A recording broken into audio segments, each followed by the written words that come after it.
সুপ্রিয় কৃষক বন্ধুরা, আসসালামু আলাইকুম রাহমাতুল্লাহি ওয়া বারাকাতুহু। ফসলের ডাক্তার ইউটিউব চ্যানেলের পক্ষ থেকে সকলকে জানাই আন্তরিক শুভেচ্ছা ও অভিনন্দন। প্রিয় কৃষক বন্ধুরা, অবশ্যই সবাই ভালো আছেন। আমিও আপনাদের দোয়া এবং ভালোবাসায় আল্লাহর রহমতে অনেক ভালো আছি।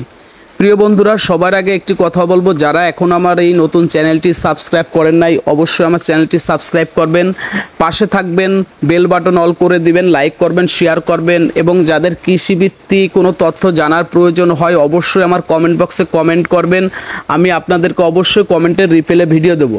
প্রিয় বন্ধুরা, আরেকটি কথা বলবো, সেটা হলো আমরা যারা মুসলিম আছি অবশ্যই আমরা 5 ওয়াক্ত নামাজ পড়বো। 5 ওয়াক্ত নামাজের পাশাপাশি অবশ্যই আমরা কৃষিকাজ করব, যাতে আল্লাহ তাআলা আমাদেরকে ভালো কিছু দেন। সে যদি না চায় অবশ্যই আমাদের কিছুই কিন্তু করা সম্ভব না। কোনো কীটনাশক দিয়ে আমাদের কোনো ভালো কিছু করা সম্ভব না। আল্লাহ চাইলে অবশ্যই সব কিছু ভালো হবে।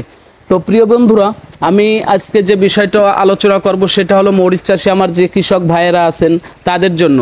আমাদের এখন যে মরিচের যে সমস্যাটা সেটা হচ্ছে হলো মরিচের পাতা কুকড়ানো যে রোগটি আছে, পাতা কুকড়ানো। তারপরে আরেকটি বিষয় আছে, সেটা হলো মরিচ ছটকাছানায় যে আক্রমণ করে পুরো মরিচ যে জাউবা আসতেছে সে মরিচগুলো নষ্ট করে দিচ্ছে, মানে ছিদ্র করে ফেলতেছে। বেচার উপযোগী কৃষকে কিন্তু করতে পারছে না। আবার আরেকটি সমস্যা হচ্ছে, সেটা হলো মরিচের পাতা কুকড়ানো, বাট মরিচে কিন্তু কোনো ফুল ফল আসতেছে না।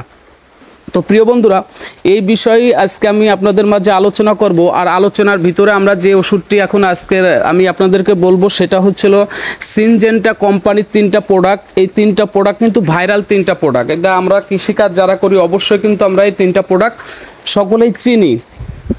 আমরা এই 3টি প্রোডাক্ট বিষয়ে আলোচনা করব এখন। প্রিয় বন্ধুরা, তো প্রথমে আমি আলোচনা করব মরিচের যে পাতা কুকড়ানোর রোগ, এর জন্য আমরা কি ব্যবহার করব। প্রথমে যে প্রোডাক্টটার আলোচনা করব যে কীটনাশক, সেটা হচ্ছে সিনজেন্টা কোম্পানির প্যাগাসাস। সিনজেন্টা কোম্পানির এই প্যাগাসাস আমাদের কি কাজ করবে? সিনজেন্টা প্যাগাসাস এইটা আমরা যদি ব্যবহার করি, মাকড়ের যে সমস্যা, মাকড়ের যে পাতাগুলো রস খেয়ে ফেলে, তারপর যে মরিচের পাতাগুলো কুকড়ানো হয়ে যায়, তো এইটার সমাধান আমরা প্যাগাসাস দিব, সিনজেন্টা কোম্পানির প্যাগাসাস দিব। আমরা প্রয়োগ মাত্রাও বলে দিচ্ছি আমি এখন। সিনজেন্টা কোম্পানির এই প্যাগাসাসটা দেবো আমরা প্রতি 16 লিটার পানিতে 16 মিলি করে। 16 মিলি করে দিলে আমাদের কিন্তু পাতা কুকড়ানোর সমস্যাটা সমাধান হবে। তার সাথে আমরা দিব আরেকটা ওষুধ, সিনজেন্টা কোম্পানির রিডোমিল গোল্ড। আপনারা দেখতে পাচ্ছেন, আমি ডিসপ্লে আপনাদেরকে দেখাচ্ছি। এই রিডোমিল গোল্ড, এই যে ছত্রাকনাশক, এই যে ওষুধটা, এই ওষুধটা আমাদের দিলে কিন্তু মরিচের বিশেষ করে ছত্রাকের আক্রমণ তো থাকবে না, আর পাশাপাশি আমাদের মরিচের শ্বাস যে ফুলগুলো আসবে, ফুলগুলো আসার জন্য অনেক অনেক সাহায্য করবে। তো আমরা এই যে রিডোমিল গোল্ড, এই ওষুধটা আমরা দেবো প্রতি 16 লিটার পানিতে 50 গ্রাম করে। প্রতি 16 লিটার পানিতে আমরা 50 গ্রাম করে দেবো। এবং তার সাথে আমরা যে ছটকাছানার যে আক্রমণ হচ্ছে, ছটকাছানায় মরিচগুলো পুরো ছিদ্র করে ফেলছে, নষ্ট করে ফেলছে, যেটাই আমরা ভালো ফলন পাচ্ছি না। যাও বা মরিচ কিন্তু এবার কম আসছে, সব গাছেই কিছু মরিচ আসছে, সেগুলো নষ্ট করে দিচ্ছে। এর জন্য আমরা সবচেয়ে ভালো ওষুধ যেটি, সেটি হলো ছটকাছানার জন্য বলিয়াম। আপনারা দেখতেই পাচ্ছেন, আমি দেখাচ্ছি বলিয়াম। এই বলিয়ামটা আমরা প্রতি 16 লিটার পানিতে কতটুকু ব্যবহার করব? আমরা 8 মিলি করে দিব।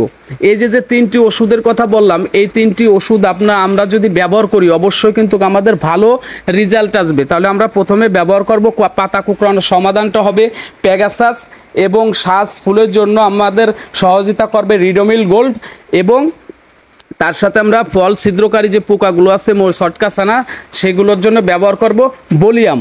ইনশাল্লাহ আমাদের এই 3টি ওষুধ একত্রিত যদি ব্যবহার করতে পারি, ইনশাল্লাহ আমাদের মরিচের ছটকাছানা এবং পাতা কুকড়ানো এবং শ্বাসফুল আসার জন্য অবশ্যই খুবই গুরুত্বপূর্ণ কাজ করবে। তো ভালো থাকবেন প্রিয় কৃষক বন্ধুরা, সুস্থ থাকবেন। আসসালামু আলাইকুম রহমতুল্লাহি ওয়া বারাকাতুহু।